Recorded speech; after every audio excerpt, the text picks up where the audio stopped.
How to redeem Webtoon promo codes. Now, the very first thing that you'll have to double check first is make sure that you're running the latest version of the Webtoon application. You simply go to your Play Store and look for the Webtoon app.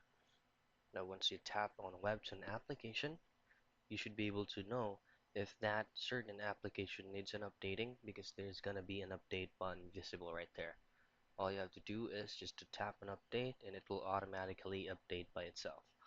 Now once everything is set, all you have to do next is just simply access your Webtoon application and make sure that you're logged into either maybe your Facebook or your Google account.